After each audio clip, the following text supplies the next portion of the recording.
بنی اسرائیل پر حضرت مسیح علیہ السلام کی بعثت سے 700 سال قبل اس وقت دو عظیم مملکتیں تھیں یہودیوں کی، اسرائیل شمالی تھی، یہودا یہ جنوبی تھی۔ 700 قبل مسیح میں اسیرین نے بالکل ختم کر کے رکھ دیا، قتل عام کیا، میسیکرز کیے، اور اسرائیل کی سلطنت ختم ہو گئی۔ 700 قبل مسیح کے بعد اب اسرائیل کے نام سے مملکت قائم ہوئی ہے 1948 میں۔ 2648 سال کے بعد اسرائیل کے نام سے مملکت قائم ہوئی ہے، ورنہ اس پورے عرصے کے دوران اسرائیل کے نام سے دنیا میں کوئی مملکت نہیں تھی۔ جو دوسری بڑی مملکت تھی یہودا، اس پر یہی عذاب آیا 200 برس بعد، 587 قبل مسیح کے اندر نبوکدنضر کو ہاتھوں 6 لاکھ یہودی اس نے قتل کیے۔ 6 لاکھ کو لے گیا اپنے ساتھ قیدی بنا کر کیپٹیوٹی، 100-150 برس تک یہ بیبیلونیا میں رہے، اور یروشلم کی اینٹ سے اینٹ بجا دی۔ ہیکل سلیمانی، حضرت سلیمان علیہ السلام کا بنایا ہوا ہیکل، معبد، مسجد، اس کو ایسا گرایا ہے کہ اس کی 2 اینٹیں سلامت نہیں چھوڑی، ایک متنفس بھی باقی نہ رہا۔ اسی لیے آپ سورہ بقرہ میں دیکھتے ہیں آیت الکرسی کے فوراً بعد جو رکوع آتا ہے، اس میں جو 3 واقعات بیان ہوئے ہیں، 2 حضرت ابراہیم کے ہیں اور ایک نام نہیں وہاں دیا گیا، وہ حضرت عزیر علیہ السلام کا واقعہ ہے۔ انہوں نے جب دیکھا یروشلم کی بستی کو کہ ایک متنفس نہیں، 12 لاکھ کی آبادی تھی اس وقت، 587 قبل مسیح کا مطلب کیا ہے؟ آج سے 2500 سال قبل 12 لاکھ کی آبادی، 6 لاکھ کو آن دی اسپاٹ قتل کیا، اور 6 لاکھ کو پھر وہ بھیڑ بکریوں کی طرح ہانک کر لے گیا بیبیلونیا، عراق، اور وہاں وہ کیپٹیوٹی میں رہے۔ اس حوالے سے یہ ایک بہت بڑا عذاب، اور حضرت عزیر نے جب دیکھا انا یحیی ھذہ اللہ بعد موتہا، حالانکہ اللہ کے نبی تھے، رسول تھے، پھر بھی بربنائے طب بشری یہ بات دل میں آئے، اللہ اس بستی کو کیسے دوبارہ زندہ کرے گا، کیسے ممکن ہے؟ جیسے حضرت ابراہیم نے بھی کہا تھا رب ارنی کیف تحیی الموتى قال اولم تؤمن قال بلی ولکن لیطمئن قلبی، اے اللہ مجھے ذرا دکھا دے تو مردہ کو زندہ کیسے کرے گا؟ فرمایا کیا تو ایمان نہیں رکھتا؟ عرض کیا ایمان تو رکھتا ہوں، لیکن ذرا میں چاہتا ہوں میرا دل بالکل ٹھک جائے۔ اسی طرح حضرت عزیر کی زبان سے نکل گیا انا یحیی ھذہ اللہ بعد موتہا، اس بستی کو اس طرح اجڑ گئی، ایک انسان نہیں رہا 12 لاکھ کے شہر کے اندر، کوئی 2 اینٹیں سلامت نہیں ہے، تمام عمارت مسمار، ہیکل سلیمانی جو ہے ختم۔ انا یحیی اللہ ھذہ بعد موتہا، اللہ نے 100 سال کے لیے ان پر موت طاری کر دی، فاماتہ اللہ 100 عام ثم بعثہ، یہ سورہ بقرہ میں پوری تفصیل ہے۔ اسی 100 سال کے دوران وہ 100 سال کیپٹیوٹی کے وہاں پورے ہوئے، اور اس کے بعد ذوالقرنین نے حملہ کیا عراق پر، اور اس نے پھر اجازت دی کہ اچھا جاؤ تم واپس چلے جاؤ، جا کے اپنا شہر آباد کرو، تو تھوڑا تھوڑا کر کے یہ لوگ واپس آئے ہیں، 150-200 برس کے بعد آ کر دوبارہ اپنا ہیکل تعمیر کیا ہے، ورنہ اس وقت تو ختم ہو چکا تھا معاملہ، یروشلم میں ایک اینٹ ثابت نہیں، ایک انسان نہیں۔ اس کا دوسرا جو دور آیا وہ آیا ہے پھر تذلیل اور توہین اور میسیکرز ہوئے ہیں یونانیوں کے ہاتھوں اور پھر رومیوں کے ہاتھوں۔ پہلے سکندر اعظم آیا، یونان سے نکلا، جب ایشیا کی طرف آیا تو پہلے تو یہی ملک تھا نا، یہی فلسطین، اسی راستے سے گیا تھا، اس کو تہس نہس کیا اس نے۔ اس کے بعد سیلیوکس جو تھا اس کا جو ایک کمانڈر تھا، پھر اس کی حکومت یہاں رہی۔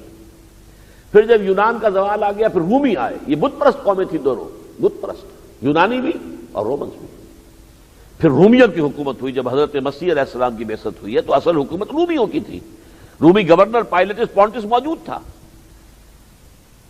لیکن یہ کہ اس زوال کا جو آخری نشان ہے وہ یہ ہے کہ حضرت مسیح کے رفع سماوی کے 40 برس بعد سن 70 عیسوی میں ٹائٹس رومی جنرل آیا ہے، اس نے حملہ کیا ہے، اس لیے کہ بغاوت کی تھی انہوں نے رومیوں کے خلاف۔ اس بغاوت کی سزا یہ ہے کہ ایک دن میں 1,33,000 گن کر تو آدمی اس نے قتل کیا، وہی باقی کو کہا نکل جاؤ یہاں سے۔ وہ فلسطین سے ملک بدر کر دیے گئے، وہاں سے ان کا ڈایاسپورا شروع ہوا، ڈایاسپورا، جو ڈایاسپورا ختم ہوا 1917 میں آ کر، جبکہ بالفور ڈکلریشن کے ذریعے سے یہودیوں کو یہ حق دیا گیا کہ یہ فلسطین میں آ کر آباد ہو سکتے ہیں دوبارہ، ورنہ سن 70 عیسوی سے لے کر 1917 تک یہودیوں کو آباد ہونے کی اجازت نہیں۔ یہ ہیں وہ بڑے بڑے، میں نے آپ کے سامنے جو ان کے عذاب کے جو اہم لینڈ مارکس ہیں۔ اب اس کے بارے میں نوٹ کیجئے، جو میں نے کہا تھا میں بعد میں عرض کروں گا۔ یہ قوم عذاب استیصال کی مستحق ہو چکی تھی حضرت مسیح کا انکار کر کے۔ اللہ نے کسی خاص مصلحت کے تحت ان کو بچائے رکھا۔ پھر اس سے بھی آگے بڑھ کر اللہ نے مزید رعایت برتی۔ حضور کی بعثت 600 برس بعد ہو رہی ہے حضرت مسیح کے، اور ان سے کہا گیا عسیٰ ربکم ان یرحمکم وان عدتم عدنا، دیکھو اب بھی تمہارا پروردگار تم پر رحم فرمانے کے لیے تیار ہے، لیکن اگر تم نے وہی طرز عمل جاری رکھا جو پہلے تھا تو پھر وہی طرز عمل ہمارا بھی ہوگا، پھر اسی طرح کے عذاب کے کوڑے تم پر برستے رہیں گے۔ انہوں نے حضور صلی اللہ علیہ وسلم کا بھی انکار کیا، نہ صرف انکار کیا، شدید ترین مخالفت اور شدید ترین بغض اور عداوت جو ہے وہ انہی کی طرف سے پیش آئی۔ اس کے باوجود ہلاک نہیں کیے گئے۔ یہ سوال ہے بہت بڑا۔ قانون اللہ کا یہ رہا ہے، حضرت نوح کی قوم کو ہلاک کیا اس لیے کہ حضرت نوح کو نہیں مانا، حضرت ہود کی قوم کو ہلاک کیا کہ حضرت ہود کو نہیں مانا، ثمود کی قوم ہلاک کر دی گئی کہ حضرت صالح کو نہیں مانا، قوم مدین ختم کر دی گئی اس لیے کہ حضرت شعیب پر ایمان نہیں لائے، سدوم اور عمورہ کی بستیاں تباہ کر دی گئیں کہ حضرت لوط پر ایمان، ان کو کیوں چھوڑا گیا ہے؟ اس میں دو باتیں ذہن میں رکھیے۔ حضور کی بعثت کے بعد ایک تو ان کو باقی رکھا گیا ہے، میں بہت تلخ بات کہنے چلا ہوں،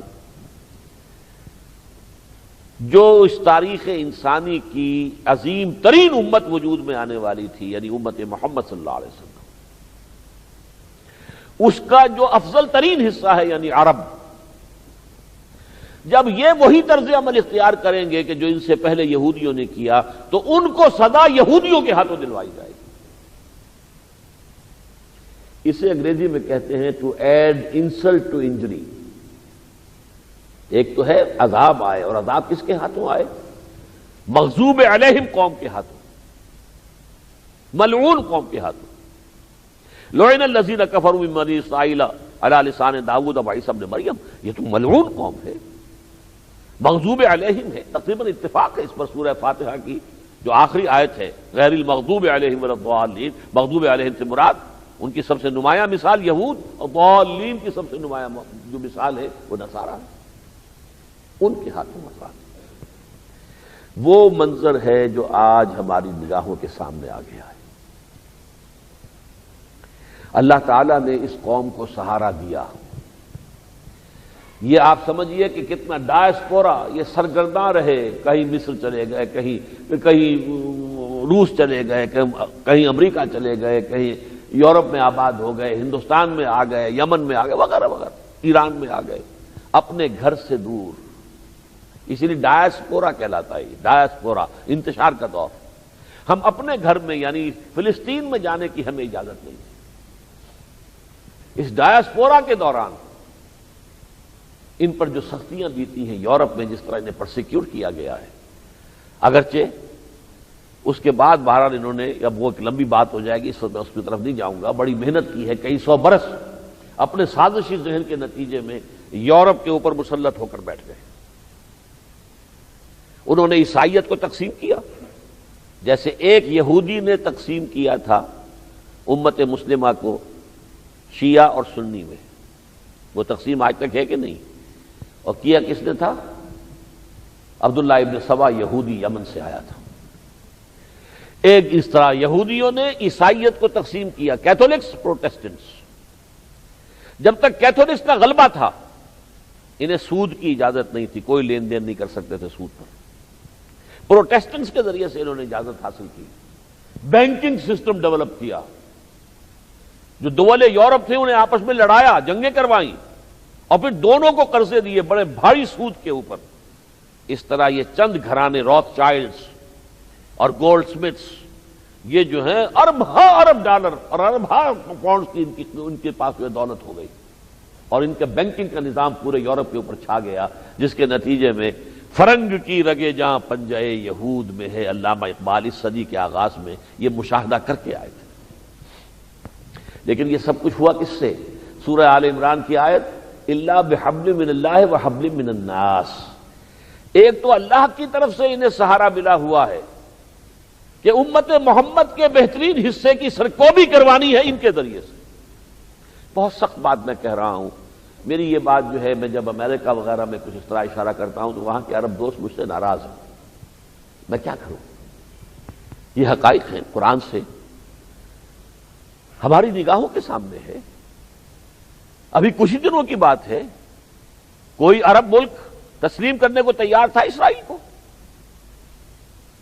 تسلیم کرنا تو بہت دور کی بات ہے، کسی ایک کمرے میں نہیں رہ سکتے تھے، ایک میز پر بیٹھنے کا کوئی سوال نہیں تھا کہ اسرائیل کے نمائندوں کے ساتھ ہم ایک میز پر بیٹھ جائیں گے. ناممکن. لے دے کر ایک انور سادات نے جو کیا تھا، اپنا سینائی واپس لینے کے لیے معاہدہ کیا اور اسے عرب لیگ نے اپنے میں سے نکال باہر کر دیا تھا. اور آج کیا حال ہے گلف وار کے بعد؟ جیسے لائن حاضر کہتے ہیں نا، پولیس کے اندر سزا دینی ہو کسی پولیس آفیسر کو، لائن حاضر کر دو اس کو. یہ لائن حاضر کیے گئے میڈرڈ میں آفٹر دی گلف وار. یہ پیس ٹاک شروع ہوئی ہے کہاں؟ میڈرڈ میں. آج تک دنیا میں کوئی بین الاقوامی گفتگو، بین الاقوامی کانفرنس میڈرڈ میں نہیں ہوئی. آپ کو معلوم ہے، یا تو جنیوا جو کہ لیگ آف نیشنز کا ہیڈ کوارٹرز تھا، یا پھر نیو یارک یا واشنگٹن ہے. لیکن میڈرڈ میں بلایا گیا. کیوں بلایا گیا یہ بھی بہت سے لوگوں کو معلوم نہیں. میں تو بہت پہلے بیان کر چکا ہوں. ٹھیک 500 برس ہوئے تھے عربوں کا خاتمہ جو ہوا تھا ہسپانیہ سے 1492 میں، فال آف گرناڈا، سقوط غرناطہ کے بعد. یا ایک ایک بچہ، ایک ایک مرد، ایک ایک عورت یا جلا دیے گئے یا قتل کر دیے گئے، یا انہیں جہازوں میں بھر بھر کر اور شمالی افریقہ کے ساحل پر لے جا کر ڈمپ کر دیا. کوئی نہیں رہا، ایک بچہ نہیں رہا مسلمان.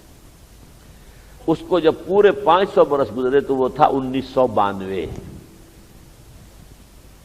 اور اس سے پہلے عراق کی طاقت تہس نہس کی جا چکی تھی 1991 کی گلف وار سے. اب عربوں کو معلوم تھا ہم کہیں نہیں ہیں، لستم علی شیء، اب ہماری کوئی حیثیت ہی نہیں ہے. لہذا بلایا گیا میڈرڈ. یہاں آؤ اپنے قبرستان میں، یہ تمہارا گریٹر قبرستان ہے جہاں تم نے 800 برس تک حکومت کی تھی. یہاں آ کر اسرائیل کے ساتھ ایک میز پر بیٹھو اور بات کرو. اور وہ بات شروع ہوئی، اور ابھی وہ 10 سال ہو گئے اس کو جاری ہوتے رہے ہوئے. کسی نتیجے پر پہنچنے کا کوئی امکان ہی نہیں ہے، وہ میں ابھی آپ کو بعد میں بتاؤں گا. بہرحال اس کے ساتھ ہی اللہ نے ایک عذاب اور ان کے اوپر مسلط رکھا. یہ جو درمیانی عرصہ ہے، عذاب استیصال ان پر آئے گا، آنا ہے، لا بد من ہو، قطعی ہے، یقینی ہے. وہ قانون اللہ تعالیٰ کا ان کے بارے میں غلط نہیں ہوا ہے. صرف یہ ہے کہ اس کے اندر جیسے آپ کہتے ہیں نا، کسی شخص کو پھانسی کی سزا تو ہو گئی ہے، ابھی ایگزیکیوشن نہیں ہوئی. ہوتا رہتا ہے، پڑے ہیں جیل کے اندر، کنڈمڈ ہے، ابھی پھانسی نہیں ہوئی، بس منتظر ہے. یہ قوم منتظر ہے، پھانسی لگنی ہے اس کو. لیکن یہ کہ اس سے پہلے اللہ نے اس کو سہارا دیا. الا بحبل من اللہ وحبل من الناس. انہیں عیسائی قوتوں کے ذریعے سے سہارا دے کر ابھارا گیا ہے تاکہ ان کے ذریعے سے عربوں پر ذلت اور مسکنت تھوپ دی جائے. اور اس درمیانی عرصے کے لیے بھی قرآن مجید نے ان کے لیے طے کیا ہے. سورۃ الاعراف میں فرمایا وَإِسْتَأْذَنَ رَبُّكَ لَيَبْعَثَنَّ عَلَيْهِمْ إِلَى يَوْمِ الْقِيَامَةِ مَنْ يَسُومُهُمْ سُوءَ الْعَذَابِ. اللہ تعالیٰ نے یہ طے کر دیا تھا کہ قیامت تک ان کے اوپر میں ایسے لوگوں کو مسلط کرتا رہوں گا جو بدترین عذاب انہیں دیں گے. اس کی آخری شکل آئی ہے اس صدی میں ہٹلر کے ہاتھوں. آپ کو معلوم ہے کتنے لوگ قتل ہوئے؟ 60 لاکھ یہودی، 6 ملین. وہ جو 587 قبل مسیح میں وہ 6 لاکھ تھا.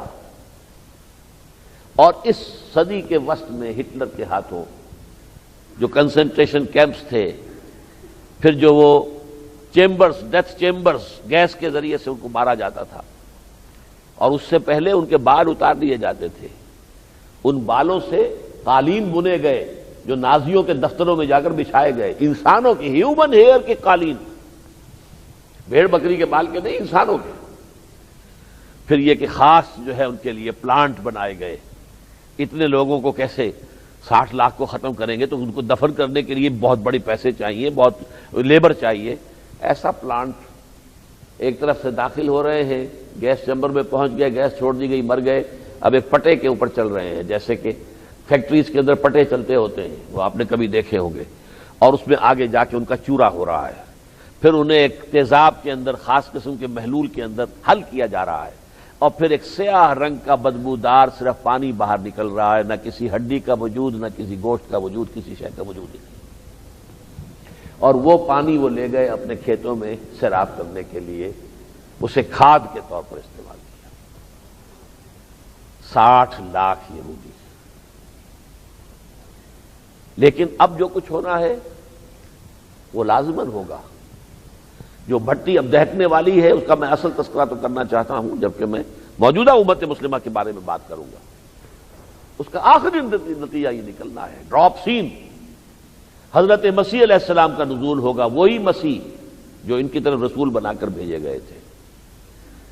یہ صرف یہ تھا کہ یہ ججمنٹ ریزروڈ کے طور پر، ان کی ہلاکت کے ججمنٹ جو ہے وہ ریزرو کر کے اور حضرت مسیح کو لے گئے، وہی آئیں گے، انہی کے ہاتھوں ان کا آخری عذاب آئے گا، ایک ایک یہودی ختم ہوگا، عذاب استحصال ان پر آ کر رہے گا۔ اور وہ استثناء جو میں نے کہا تھا کہ ایک استثناء ہے، اب کسی قوم کے اوپر عذاب استحصال نہیں آ سکتا، اس لیے کوئی نبی نہیں آئے گا تو عذاب استحصال کیسے آئے گا؟ مستثنیٰ اس میں قوم یہود ہے، اس لیے کہ وہ کنڈیمڈ تو ہے بہت پہلے کے، مستحق تو ہو گئے تھے عذاب استحصال کے حضرت مسیح کا انکار کر کے، مزید موقد ہو گئی سزا جب حضرت محمد کا انکار کیا صلی اللہ علیہ وسلم، لیکن اب ایگزیکیوشن کا وقت ان کا زیادہ دور نہیں ہے۔ اب آئیے موجودہ امت مسلمہ کی طرف۔ ہم پر جو عذاب کے کوڑے برسے، میں نے جو سیلینٹ فیچر سابقہ امت کے بتائے ہیں، میں صرف اسی کے حوالے سے آپ کے سامنے رکھوں گا۔ ان پر سب سے پہلے شمال سے آئے تھے اس اسوری شام کی طرف سے حملہ آور ہوئے، جنہوں نے سلطنت اسرائیل کو ختم کیا 700 قبل مسیح میں۔ امت مسلمہ پر سب سے پہلے آئے کروسیڈرز شمال سے، پورا میڈیٹرینین کا ساحل تہس نہس کر دیا۔ اور ایک بات اور نوٹ کر لیجئے، اس سے پہلے میں نے کبھی اشارہ نہیں کیا، عیسائیت کی تاریخ کے ساتھ جو ہے ملینیم جو ہے، آج کل یہ لفظ بہت عام ہوا ہے، ملینیم، تھرڈ ملینیم، یہ ان کا 1000 سال کا ایک سلسلہ ہے، کیونکہ ان کے پیش نظر یہ ہے کہ یہ تھرڈ ملینیم میں اب حضرت مسیح علیہ السلام کا نزول دوبارہ ہوگا، اور پھر پوری دنیا کے اوپر ان کے خیال میں مسیحیت چھا جائے گی، ان کا غلبہ ہوگا۔ تو پہلا ملینیم جب ختم ہوا ہے، پہلا 1000 سال، دوسرا ملینیم جب شروع ہوا ہے، تو یہ کروسیڈرز عالم اسلام کے اوپر حملہ آور ہوئے۔ 1099 عیسوی میں یروشلم بھی ہاتھ سے نکل گیا، لاکھوں مسلمان قتل ہوئے، تمام یہ فلسطین کا، شام کا اور مصر کا بھی جو ساحلی علاقے تھے سب کے سب تہس نہس۔ پہلا عذاب تو آیا شمال سے، ان پر دوسرا عذاب آیا تھا نبوکدنضر کا مشرق سے، عراق جو ہے مشرق میں ہے فلسطین کے، ہم پر دوسرا عذاب آیا تاتاریوں کا عذاب مشرق سے، اور اس میں کروڑوں مسلمان قتل ہوئے، نوٹ کر لیجئے۔ وہ جو میں نے کہا تھا عذاب استحصال امت مسلمہ پر جزوی طور پر آ سکتا ہے، کلی طور پر نہیں، یہ امت ختم نہیں ہو سکتی، لیکن کلی طور پر تو نہیں، جزوی طور پر آیا، کروڑوں مسلمان قتل ہوئے، جس کے نتیجے میں 1258 عیسوی میں آخری خلیفہ بنو عباس کے انہیں کھینچ کر محل سے نکالا گیا، گھسیٹ کر ایک کھال کے اندر ان کو بند کر کے اور سڑک پر ڈال دیا گیا، اور گھوڑے جو ہے ان کے اوپر دوڑا دیے گئے، ان کے سمو کے تحت کچھ لے گئے۔ مستعصم باللہ آخری خلیفہ بنو عباس کا۔ شیخ سعدی نے کہا تھا آسمارا حق بود گر خوب بارد بر زمین بر زوال ملک مستعصم امیر المومنین، امیر المومنین مستعصم باللہ کے زوال پر حق پہنچتا ہے آسمان کو کہ وہ زمین پر خون کی بارش کرتے ہیں۔ بہرحال عربوں کی قیادت اس دن سے ختم ہو گئی، عالم اسلام کی قیادت عربوں کے پاس نہیں رہی، بلکہ کچھ عرصے کے بعد 200 سال تو گزرے ہیں بڑے سخت کیوس میں، بہت سخت کیوس، امت مسلمہ انتہائی خلفشار کے دور میں، لیکن اس کے بعد ترک ابھر کے آئے ہیں، وہی تاتاری ہے آیا فتنہ تاتار کے افسانے سے پاسباں مل گئے کعبے کو صنم خانے سے، وہی تاتاری اسلام لے آئے، انہی میں سے تھے the great Mughals, Babar, Terken تیموری ہندوستان میں آ گئے، ترکان صفوی ایران میں آ گئے، اس کے بعد ترکان سلجوقی مڈل ایسٹ میں آ گئے، ترکان عثمانی وہ تو کیا کہنے ہیں، ایشیا مائنر سے شروع ہو کر پھر دی گریٹ آٹومان امپائر قائم ہوئی 400 برس کے لیے، خلافت بھی ان کے پاس رہی۔ گویا کہ امت مسلمہ کی قیادت عربوں سے اللہ نے سلب کی اور ترکوں کو دے دی۔ اس پہلے دور کا خاتمہ ہوا ہے اس صورت میں کہ قیادت امت مسلمہ کی منتقل ہو گئی عربوں سے ترکوں کو۔ عرب ہیں حضرت سام کی اولاد، سیمیٹکس، جیسے یہودی سیمیٹکس ہیں عربی سیمیٹکس ہیں۔ ترک ہیں حضرت یافس کی اولاد، حضرت نوح کے ایک بیٹے کی نسل سے امت مسلمہ کی قیادت منتقل ہو گئی دوسرے بیٹے۔ اس کے بعد پھر جو دوسرا دور ہم پر آیا ہے، ان کے ہاں بھی آیا تھا یونانیوں کے ہاتھوں اور رومیوں کے ہاتھوں۔ عجیب بات یہ کہ ہم پر بھی آیا ہے، لیکن ہم پر وہ ویسٹ یورپین قوموں کے ذریعے سے آیا۔ سب سے پہلے ہسپانیہ ختم ہوا 1492، 1498 میں راستہ تلاش کر لیا واسکو ڈی گاما نے، اور وہ پہنچ گیا ہندوستان، اور اس کے راستے سے پھر یہ تمام ڈچ جو ہے ان کا ولندیزیوں کا جو بھی سیلاب آیا ہے، سارا ملیشیا، انڈونیشیا، پھر یہ عیسائی کرسچنز جو ہیں آ گئے، انگریز اور فرانسیسی یہ ہندوستان میں آ گئے، اور پھر یہاں انگریزوں کی حکومت عظیم قائم ہو گئی۔ اور اس صدی کے آغاز میں پہلی جنگ عظیم کے بعد پورا عالم اسلام عیسائی قوتوں کے زیر نگین آ گیا۔ اب سلطنت عثمانیہ بھی ختم۔ یہ اس صدی میں، یہ صدی بڑی عجیب ہے۔ اس صدی میں آپ کو معلوم ہے 2 عظیم عالمی جنگیں ہوئی ہیں۔ تیسری کا گمان تھا کہ اسی صدی میں ہو جائے گی، ذرا کچھ آگے چلی گئی ہے، لیکن گمان تھا کہ شاید اسی صدی کے آخر میں تیسری جنگ بھی ہو جائے گی، لیکن 2 عالمگیر جنگیں ہوئی، کروڑوں انسان قتل ہوئے۔ اس صدی میں 2 عظیم مملکتیں ختم ہوئی، سلطنت عثمانیہ ختم ہوئی، اور پھر USSR کا خاتمہ ہوا صدی کے اختتام کے قریب آ گیا، نام و نشان نہیں رہا۔ اب روس ہے، وہ USSR صاحب کہاں ہوتے تھے، اور وہ جو ایک one of the 2 super powers of the world, ان کا کہاں ہوتا تھا، اب تو کسی کو دکھانا مشکل ہو جائے گا نفس کے اوپر۔ بہرحال عالم اسلام کا بھی اس صدی کے آغاز میں جو حشر تھا وہ تھا جو حضور نے ایک حدیث میں بیان کیا تھا، یوشک ان تداعی علیکم الامم، مجھے اندیشہ ہے مسلمانوں، ایک وقت آئے گا کہ دنیا کی قومیں ایک دوسرے کو تم پر بلائیں گی، دعوت دیں گی کہ آؤ یہ لقمہ تر ہے، ہم ادھر سے کھاتے ہیں تم ادھر سے کھاؤ۔ صحابہ حیران ہوئے، امن قلت نحن یومئذ یا رسول اللہ، اے اللہ کے رسول کیا ہماری تعداد اس زمانے میں بہت کم رہ جائے گی جس کی وجہ سے ہمارا یہ حال ہوگا؟ فرمایا نہیں، بل انتم یومئذ کثیر، نہیں، تعداد تو تمہاری بہت ہوگی، ولکن فیکم وہن، تمہارے اندر ایک بیماری پیدا ہو جائے گی جس کا نام وہن ہے۔ پھر صحابہ نے پوچھا مل وہن یا رسول اللہ، حضور ہم نے تو کبھی اس بیماری کا نام نہیں سنا، وہن کیا لفظ ہے، یہ کیا بیماری ہے؟ فرمایا حب الدنیا و کراہیت الموت، جب دنیا کی محبت اور موت کا خوف تم پر مسلط ہو جائے گا تو تم نرم چارہ بن جاؤ گے، لقمہ تر بن جاؤ گے اقوام عالم کے لیے، وہ تمہیں لوٹیں گے، کھسوٹیں گے ادھر سے ادھر سے۔ بہرحال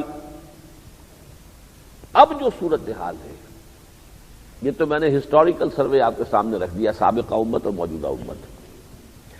اس وقت کی صورتحال یہ ہے کہ دنیا میں اس وقت سپوز کر رہا ہوں کہ 120 کروڑ مسلمان ہیں، ویسے یہ کہ بعض لوگ 150 کروڑ تک کی بھی فگر بھی بتاتے ہیں، 130، 140، 150 تک کی۔